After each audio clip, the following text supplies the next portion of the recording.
भला देवसेना तुम्हारी, मैं वचन देती हूँ।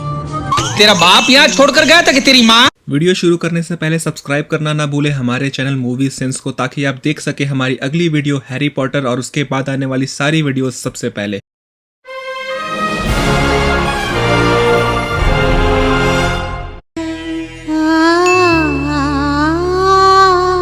अभी यहाँ शिवगामिनी को देख के हाथी पगला जाता है और इस रूम से, जो कि बाहर से लॉक्ड है, वहां से बाहुबली अपनी गाड़ी लेके निकलता है।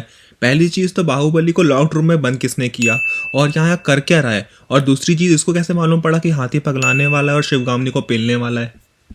अभी इस तीर की नोक पे कुछ भी नहीं है, लेकिन शिवगामिनी अपने टैलेंट से उस पर आग लगा देती है और अगले ही सीन में उसमें अपने आप कपड़ा लग जाता है।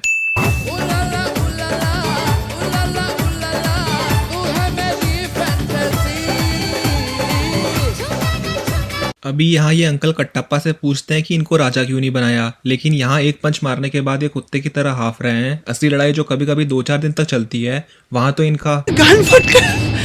कहते हैं पूरे भारत में ऐसी अपूर्व सुंदरी कोई और नहीं। आंखों में चमक नहीं है।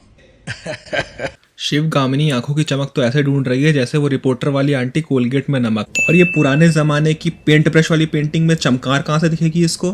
अभी ये सीन देख के किस किस को अलादीन की याद आई। माहिष्मती तो नहीं लग रहा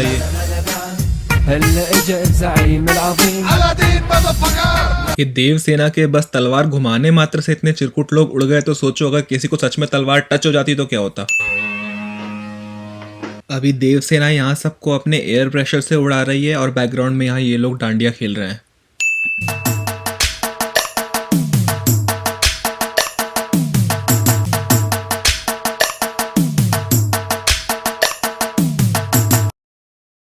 यहाँ पिछले 10 मिनट से मारामारी चल रही है और ये औरतें अभी भी इधर उधर भाग रही हैं। और अपने कान पकड़ के क्यों भाग रही हैं, वो गुंडे डीजे बजा के थोड़ी ना आ रहे हैं। अब इसे बोलते हैं स्पर्श युद्ध, जहां आपने सिर्फ सामने वाले के पास से चीजें घुमानी है, लग उसे अपने आप जाएगी। अभी आंखों तक कपड़ा बांध के रखोगे तो इंसान और पेड़ में डिफरेंस कैसे समझ में आएगा, और अभी ऐसे लड़ोगे तो मुंह तो छुपाना ही पड़ेगा। आईफोन 12 में लाइडार तो अभी आया है, लेकिन इन चमचियों में बहुत पहले से है, जिसकी हेल्प से पूरा घर स्कैन कर लेती है और इन्हें पता लग जाता है कि लकड़ियां, कुंदा और तलवार कहाँ रखे हैं। कहाँ मिलेगा? भला देवसेना तुम्हारी, मैं वचन देती हूँ। तेरा बाप यहाँ छोड़कर गया था कि तेरी माँ? हमने विवाह की शहनाई बजानी चाहिए और उसके घमंडी युद्ध के नगाड़े बजवाती है। इस मूवी की असली विलेन तो शिवगामिनी है। यहाँ एंड तक ये अपनी गलती नहीं मानती। पहले सोना चांदी भिजवा के देवसेना को खरीदने के लिए अपने चमचे भेजे और लड़की ने मना कर दिया, तो फिर बकचोदी चालू।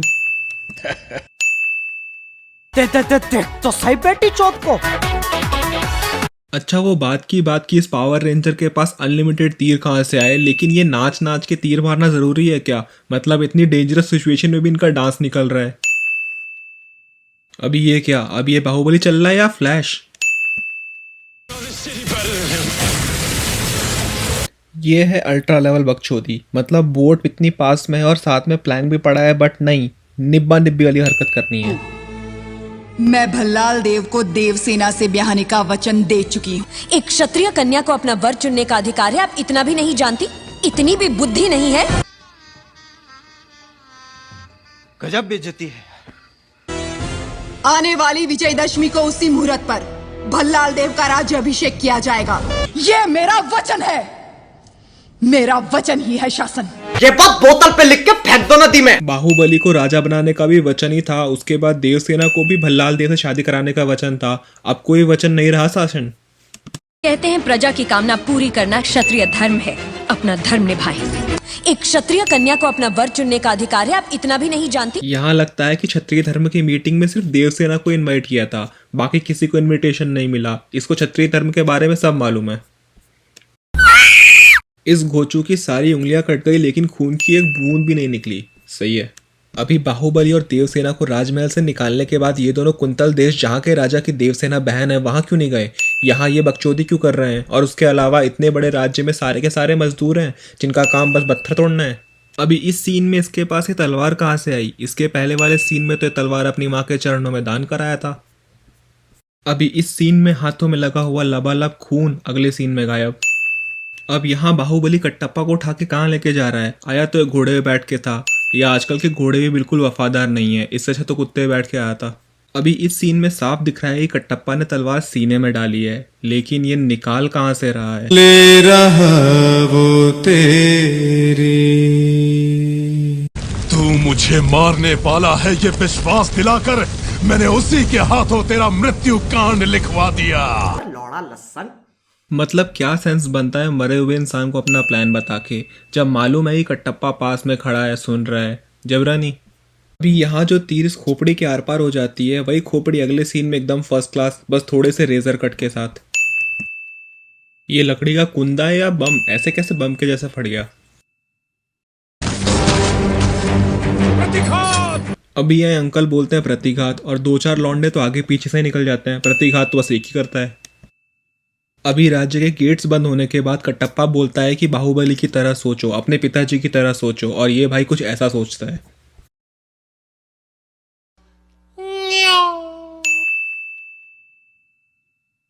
मजा आ गया रे, मेरे को एक एक चीज समझ में आ रहा था। मतलब आधे बॉर्डर पार करके सीमा के बाहर चले जाते हैं और आधे बॉर्डर पे ही शहीद हो जाते हैं। बहुत सही है।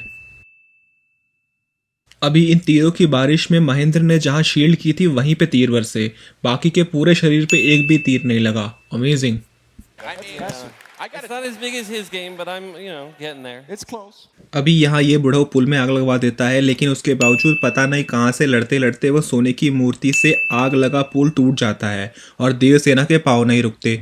जितनी अच्छी ये मूवी की शुरुआत हुई थी, इस सीन ने उन सब पे हक दिया। क्या ज़बरदस्त एक्सप्रेशंस हैं इस पूरी मूवी में। इसके होने से बस मूवी लंबी हुई है, नहीं तो मूवी एक पार्ट में ख़त्म हो जानी थी। अभी ये क्या जादूगरी है पता नहीं, लेकिन यहाँ जो भल्लाल देव महेंद्र को बच्चों की तरह बिना साबुन के धो रहा है, वही अगले सीन में कुत्तों की तरह मार खाता है, पता नहीं कैसे। ये तलवार तो महेंद्र ने छोटी छोटी लकड़ियों के ढेर में घुसाई है। भल्लाल देव प्रिटेंड तो ऐसे कर रहा है जैसे सीमेंट से पाँव जम गए हों। Happy ending.